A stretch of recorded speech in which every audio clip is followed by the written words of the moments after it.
আচ্ছা, এই পর্বের আলোচনায় যেটা থাকবে আমাদের সেটা হচ্ছে প্রেজেন্ট কন্টিনিউয়াস টেন্স। আমরা ধারাবাহিকভাবে টেন্স গুলো নিয়ে আলোচনা করার চেষ্টা করছি এবং সেটা একবারে ডিটেলস ইন ডিটেলস আমি চেষ্টা করছি একবারে খুঁটিনাটি ভেঙে ভেঙে বলার জন্য, যাতে একবারে বেসিক সমস্যা যাদের ভিতরে রয়েছে তারা যেন এটা বুঝতে পারে, প্রাথমিক অবস্থা থেকে যারা শিখতে যাচ্ছে তারা যেন এটা শিখতে পারে। তো আমরা এর আগে প্রেজেন্ট ইনডিফিনিট টেন্স নিয়ে আলোচনা করেছি, আজকে আলোচনার বিষয় থাকবে হচ্ছে কন্টিনিউয়াস। তো কন্টিনিউয়াস শব্দের অর্থ কি? নর্মালি কন্টিনিউয়াস বলতে কি বুঝি বলতো? তার চলমান। হ্যাঁ, মানে না, অনেক সময় আমরা বলি "এই তুমি কন্টিনিউ করো", মানে চালিয়ে যাও, চলতে থাকো। তাহলে কন্টিনিউয়াস শব্দের অর্থই চলমান। চলমান মানে যে কাজটা এই মুহূর্তে চলছে, যে কাজটা এখনই চলছে। যেমন আমি এখন কথা বলছি, আমরা এখন শিখছি, পড়ছি, কেউ হয়তো রান্না করছে, কেউ হয়তো ঘুমাচ্ছে। এই যে যে কাজগুলো চলছে সেটাকে আমরা বলি প্রেজেন্ট কন্টিনিউয়াস টেন্স। তাহলে ইনডিফিনিট টেন্স এবং কন্টিনিউয়াস টেন্সের মধ্যে একটা কম্পেয়ার করি আমি, সেটা হচ্ছে ইনডিফিনিট টেন্স আমরা সবসময় করি, এমন না যে এখন করতেছি, সবসময় করি। আর যেই কাজটা ঠিক এখন করতেছি সেটা হচ্ছে প্রেজেন্ট কন্টিনিউয়াস। ইনডিফিনিট টেন্স গুলো, ইনডিফিনিটের যে বাক্যগুলো আছে সেটাকেই আমরা চাইলে কন্টিনিউয়াসে ব্যবহার করতে পারি, কারণ ইনডিফিনিট টেন্সের যে বাক্যগুলো সেগুলো আমরা কন্টিনিউয়াসে ব্যবহার করতে পারি। যেমন আমি যদি বলি আমি ভাত খাই, আবার আমি এখন বলতে পারছি আমি ভাত খাচ্ছি। যে কাজটা আমরা প্রতিনিয়ত করি ইনডিফিনিট টেন্স, সেগুলো আবার প্রেজেন্ট কন্টিনিউয়াস টেন্সে ব্যবহার করা যায়, খালি অর্থটা একটু চেঞ্জ হয়ে যাবে, গঠনটা চেঞ্জ হয়ে যাবে। তাহলে যেটা নর্মালি করি সেটা ইনডিফিনিট, যেটা এখন করছি সেটা কন্টিনিউয়াস। এতটুকু তো বুঝতে পারলাম, যেটা এই কাজটা এখন চলছে, যে যে কাজটা এখন করছে সেটাই হচ্ছে প্রেজেন্ট কন্টিনিউয়াস টেন্স। তো কন্টিনিউয়াস টেন্সের ক্ষেত্রে যেটা মনে রাখবো সেটা হচ্ছে সাহায্যকারী ভার্ব কি। আমরা যে কোনো টেন্স করতে গেলে আমাদের প্রথম কাজ যেটা, সেটা হলো সাহায্যকারী ভার্ব গুলা মনে রাখা এবং ভার্বের কোন ফর্মটা বসে সেটা মনে রাখা। এটা ইম্পর্টেন্ট, কারণ আমরা সবগুলা টেন্সের স্ট্রাকচারে যেটা জিনিসটা কমন পাবো সেটা হচ্ছে সাবজেক্ট শুরুতে বসে, আর অবজেক্ট, ভার্বের পরে অবজেক্ট বসে, এবং তারপরে কিছু এক্সটেনশন বা রিমেইনিং বাকি অংশ থাকে, সেগুলো দিয়ে বাক্যটা শেষ হয়। কিন্তু এই জিনিসগুলো চেঞ্জ হয় প্রত্যেকটা টেন্সে, এই এই অংশটাই চেঞ্জ হবে শুধু। সেটা কোনটা? যে সাহায্যকারী ভার্ব গুলো চেঞ্জ হবে এবং ভার্বের কোন ফর্মটা বলবে সেটা চেঞ্জ হবে। যেমন আমরা এর আগের ক্লাসে যখন ইনডিফিনিট টেন্স করেছি, ওইখানে করেছিলাম সাবজেক্টের পরে মূল ভার্ব বসে এবং ভার্বের বেস ফর্মটা বসে, তাই না? হ্যাঁ স্যার। কিন্তু আমরা এখানে পড়তেছি সাবজেক্টের পরে অ্যামিজার বসবে, তারপরে ভার্বের সাথে আইএনজি যুক্ত হবে। তাহলে পরিবর্তনটা কোথায়? এই ভার্বের সাথে অ্যামিজারটা চেঞ্জ হচ্ছে, বা অ্যামিজার প্লাস ভার্বের ভার্বের সাথে সাথে আইএনজিটা চেঞ্জ হচ্ছে। এখন আর একটা ঝামেলা আমাদের আছে, সেটা হচ্ছে আমরা তো অ্যামিজার প্রেজেন্ট ইনডিফিনিটও করেছিলাম, হ্যাঁ। করেছিলাম না? হ্যাঁ স্যার, অ্যামিজার, পড়েছি। আমরা ওখানে একটা কথা বলেছিলাম এরকম, যে অ্যামিজারটা প্রেজেন্ট ইনডিফিনিটে বসে শুধুমাত্র সেই বাক্যে, যেই বাক্যে কি থাকে না, মূল ভার্ব থাকে না। যেই বাক্যে মূল ভার্ব থাকে না ওই বাক্যে বসে। এই কথাটা মাথায় রেখেছি আমি। হ্যাঁ স্যার, এই রাখছি। অ্যাফার্মেটিভ সেন্টেন্সের ক্ষেত্রে অ্যামিজার তখনই আসবে যখন সেখানে কোনো মূল ভার্ব থাকবে না। তাহলে প্রেজেন্ট ইনডিফিনিটে অ্যামিজার বসে তখনই যখন অন্য কোনো ভার্ব থাকে না। আর কন্টিনিউয়াস টেন্সে অ্যামিজারের পরে একটা ভার্ব থাকবে, তার সাথে আবার আইএনজিও থাকবে। তাহলে আমাদের পার্থক্যটা ওখানেই তৈরি হবে, যে আমি খেয়াল করবো যে অ্যামিজারের পরে ভার্ব আছে কিনা, তারপরে আইএনজি আছে কিনা। যদি আমি দেখি অ্যামিজারের পরে ভার্ব আছে এবং আইএনজিও আছে, তাহলে আমি মনে রাখবো এটা কন্টিনিউয়াস টেন্স। আর যদি দেখি যে অ্যামিজারের পরে কোনো ভার্ব নাই, তাহলে আমি নিঃসন্দেহে বলতে পারি ওটা ইনডিফিনিট টেন্স। যেমন আমি যদি বলি হি ইজ আ স্টুডেন্ট, এই বাক্যে হিটা কি? সাবজেক্ট, এবং ইজটা হচ্ছে ভার্ব, এবং এরপরে অন্য কোনো ভার্ব নাই, তার মানে এটাকে আমি বলতে পারি present continuous, sorry present indefinite. যেমন he present. Is a student. তাহলে এই বাক্যে এই হি ইজ আ স্টুডেন্টের পরে অন্য কোনো, ইজের পরে অন্য কোনো ভার্ব নাই, তাহলে আমরা নিঃসন্দেহে বলতে পারি এটা ইনডিফিনিট টেন্স। কিন্তু আমি হ্যাঁ স্যার। যখনই বলবো he is going to the class আর he is going to school, এখানে ইজের পরে আবার কি আছে? অন্য একটা ভার্বও আছে, তার সাথে ভার্বের সাথে আইএনজিও আইনজি। আছে। তাহলে he is going to school, সেখানে অন্য একটা ভার্বও আছে, আবার অন্য ভার্বের সাথে আইএনজিও আছে। তাহলে পার্থক্য তো এখানেই, যে অ্যামিজাল থাকবে, তারপরে মূল ভার্বের সাথে আইএনজিও থাকবে, যদি সেটা হয় তাহলে প্রেজেন্ট কন্টিনিউয়াস। আর যদি দেখি যে না শুধুমাত্র অ্যামিজাল আছে, তাহলে সেটা ইনডেফিনিট। হ্যাঁ স্যার। তাই তো? তাহলে এখানে আরেকটা জিনিস থেকে যায়, সেটা হলো স্যার আমরা কখন এম ব্যবহার করব, কখন ইজ ব্যবহার করব, কখন আর ব্যবহার করব। এটা একটা কনফিউশন থেকে যায়, সেটা একটু ক্লিয়ার করে দেই। যে এম বসে শুধুমাত্র আই এর সাথে, এম বসবে শুধুমাত্র আই এর সাথে, অন্য আইস। কারোর সাথে এম বসানো যাবে না। আর ইউ এর সাথে বসবে আর, ইউ এর সাথে অলওয়েজ কি বসবে? আর। আর। ইউ এর সাথে বসবে অলওয়েজ আর। এখন রয়ে গেল বাকি যেগুলো, উই এর সাথেও বসবে আর, ইউ অথবা উই এর দুইটার সাথেই বসে আর, ইউ অথবা উই এর দুইটার সাথেই বসে আর। এছাড়া থার্ড পার্সন, তাহলে আমি আই উই ইউ বাদ দিলে তো তোমার সব সেকেন্ড পার্সন থার্ড পার্সন, মানে ফার্স্ট পার্সন আর সেকেন্ড পার্সন তো হয়েই গেল, বাকি থাকলো আমার হ্যাঁ, থার্ড পার্সন।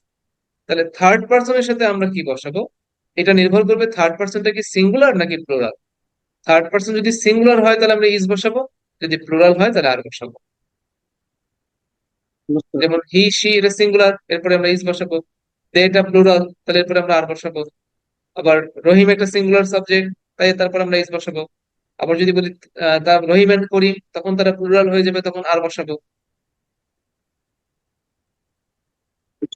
তাহলে রহিম সিঙ্গুলার তারপরে ইজ, কিন্তু আমি যদি বলি রহিম এন্ড করিম, তখন কি একজন থাকলো? না স্যার, তখন দুইজন হয়ে গেছে, তখন দে দুইজন হয়ে আর। গেল। তো সেক্ষেত্রে আমরা কি করব, আর বসাবো। তাহলে এম শুধুমাত্র আই এর সাথেই বসতে পারে, ইজ বসতে পারে সিঙ্গুলার সাবজেক্টের সাথে, থার্ড পার্সন সিঙ্গুলার যারা, আর বসতে পারে সেকেন্ড পার্সনের সাথে এবং প্লুরাল সাবজেক্টের সাথে, তাই তো? জি স্যার। আচ্ছা, এইবার আসো, আমি যদি এই কন্টিনিউয়াস টেন্সের কোনো বাক্যকে নেগেটিভ করতে চাই, আমরা তো বারবার বলেছি যে আমরা যে কোনো বাক্যই শিখবো তিনটা ফর্মে শিখবো, অ্যাফার্মেটিভ শিখবো, নেগেটিভ শিখবো এবং ইন্টারোগেটিভ শিখবো। এখন আমি অ্যাফার্মেটিভ বাক্য করতে পারতেছি, কিন্তু নেগেটিভ করতে গেলে আমাদের কি করতে হবে? নেগেটিভ করতে গেলে অবশ্যই ভার্বের সাথে একটা নট যুক্ত করতে হয়। কোন ভার্বের সাথে? যুক্ত করতে হবে। সাহায্যকারী ভার্বের সাথে। এই সাহায্যকারী ভার্বটা খুঁজে বের করলাম যে অ্যামিজারটা হচ্ছে সাহায্যকারী ভার্ব, তারপরে একটা নট বসাই দিব, এরপরে আর কোনো চেঞ্জ নাই, বাকি যা আছে তাই থাকবে। কারণ ইনডিফিনিট টেন্সে আমাদের ঝামেলা ছিল এই কারণে, কারণ ওখানে কোনো সাহায্যকারী ভার্ব নর্মালি ছিল না, বাক্য এসে পরে সাবজেক্টে পরে সরাসরি মূল ভার্ব ছিল।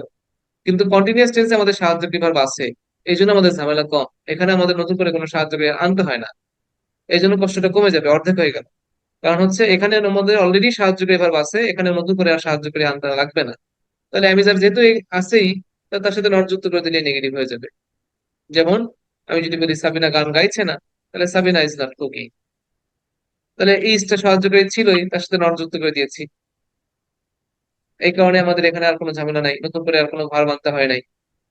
শুধুমাত্র প্রেজেন্ট ইনডিফিনিট এবং পাস্ট ইনডিফিনিট এই দুইটা টেন্সে সাহায্যকারী ভার্ব আনতে হয়, ধার করতে হয়। কারণ অন্যান্য সব টেন্সে কি থাকে, সাহায্যকারী ভার্ব থাকে। শুধুমাত্র এই দুইটা টেন্সের ক্ষেত্রে সাহায্যকারী থাকে না অ্যাফার্মেটিভ বাক্যে। সেই ক্ষেত্রে নেগেটিভ করার সময় বা ইন্টারোগেটিভ করার সময় সাহায্যকারী ভার্ব আনতে হয়। আর বাকি সব টেন্সে আমাদের ঝামেলা কম, কারণ এই সবগুলো টেন্সের মধ্যেই সাহায্যকারী ভার্ব আছে। সো আমি যদি এখন এই বাক্যটাকে নেগেটিভ করতে চাই, the fisherman is catching fish, এটা নেগেটিভ করতে চাই, কি করবো বলো তো? The fisherman is not catching fish. The fisherman is not catching fish, কারণ ওখানে অলরেডি ফিশারম্যান আছে, তারপরে ইজ এর পরে নট যুক্ত করে দিলেই কাজ নেগেটিভ হয়ে যাবে। ইজ এর পরে শুধু নট যুক্ত করবো, ইজ নট, কারণ সাহায্যকারী এখানে আছে। আবার I am going to school, এখানে অ্যামটা সাহায্যকারী ভার্ব, এর সাথে নট যুক্ত করে দিলেই হয়ে যাবে I am not going to school. মা ভাত রান্না করছে, এখানে ইজ অলরেডি আছে, আমি শুধু ইজ এর পরে এস যুক্ত নট যুক্ত করে দিব, ইজ নট কুকিং। তাহলে যেখানে সাহায্যকারী আছে ওখানে আমাদের ঝামেলা কম, ওখানে শুধু নট যুক্ত করে দিলেই হবে। আর কন্টিনিউয়াস টেন্সে অলরেডি সাহায্যকারী ভার্ব আছেই, এই কারণে আমাদের কষ্ট এখানে কমে গেল। কারণ আমি এখানে চাইলে শুধুমাত্র অ্যামিজারের পরে নট যুক্ত করে দিলে নেগেটিভ হয়ে যাবে। একই কথা ইন্টারোগেটিভ করার সময়, আমরা পড়েছিলাম ইন্টারোগেটিভ করার সময় সাহায্যকারী ভার্ব লাগে, পড়েছিলাম না যে দুইটা টেন্সে জি স্যার। সাহায্যকারী ভার্ব ছাড়া হয় না, মানে দুই ধরনের বাক্যে সাহায্যকারী ভার্ব লাগবেই। সেটা হচ্ছে নেগেটিভ বাক্য আর একটা হচ্ছে ইন্টারোগেটিভ বাক্য। এই দুইটা বাক্য সাহায্যকারী ভার্ব ছাড়া হয় না। তো সাহায্যকারী ভার্ব যেহেতু অলরেডি আছে আমার এখানে অ্যামিজার, তাহলে অ্যামিজারের পরে আমি মানে ইন্টারোগেটিভ করার সময় ডাব্লিউএস ওয়ার্ড এর পরে অ্যামিজার বসাবো, অথবা বাক্যের শুরুতে অ্যামিজার নিয়ে আসবো। তাহলে আমার প্রশ্নবোধক বাক্য তৈরি হবে। আমরা প্রথম ক্লাসে পড়েছিলাম যে প্রশ্নবোধক বাক্য তৈরি করা যায় দুই ভাবে। কি কি? ডাব্লিউএস ওয়ার্ড একটা দিয়ে, হলো স্যার অক্সিলারি, আর অক্সিলারি একটা ভার্ব দিয়ে। WH word. হ্যাঁ, অক্সিলারি দিয়ে যে ডাব্লিউএস কোশ্চেন তৈরি হয় সেটার নাম হয় ইয়েস নো কোশ্চেন, মনে আছে না? হ্যাঁ স্যার। আর ডাব্লিউএস ওয়ার্ড দিয়ে যে প্রশ্ন তৈরি হয় সেটাকে বলা হয় ডাব্লিউএস কোশ্চেন, এই তো। হ্যাঁ স্যার। হ্যাঁ, তো আমরা বলেছিলাম দুই ক্ষেত্রেই সাহায্যকারী ভার্ব থাকা বাধ্যতামূলক, দুই ক্ষেত্রেই সাহায্যকারী ভার্ব থাকা বাধ্যতামূলক। হয়তো সেটা ডাব্লিউএস ওয়ার্ড এর পরে বসবে, অথবা বাক্যের শুরুতে বসবে। যেমন ওয়্যার ইজ হি প্লেইং, এই যে এখানে আমাদের আরেকটা ঝামেলা হয় ইন্টারোগেটিভ করার সময়, সেটা হচ্ছে আমরা সাবজেক্টের স্থানটা ভুলে যাই, সাবজেক্টটা কোথায়। ইন্টারোগেটিভ করার সময় সাবজেক্ট বসে ভার্বের পরে, মানে সাহায্যকারী ভার্বের পরে, মূল ভার্বের আগে।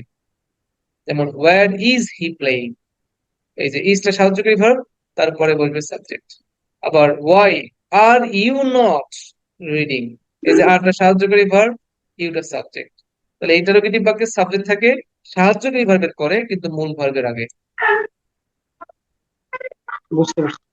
আচ্ছা, এবার এই শুধুমাত্র অক্সিলারি ভার্ব দিয়ে একটা প্রশ্ন করো। আমরা তো ডাব্লিউএস ওয়ার্ড দিয়ে প্রশ্ন করেছি, এবার অক্সিলারি ভার্ব দিয়ে একটা প্রশ্ন করো। Are you playing right now? হ্যাঁ, are you reading or are you playing right now, আমি দেখলাম are you reading right now, তুমি কি এখন পড়ছো? Are you reading right now, তাহলে এই যে আরটা দিয়ে আমরা সরাসরি উত্তর দিলাম।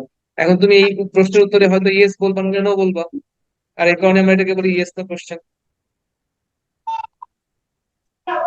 জি স্যার। তাহলে আমরা প্রশ্ন করে শিখে গেলাম।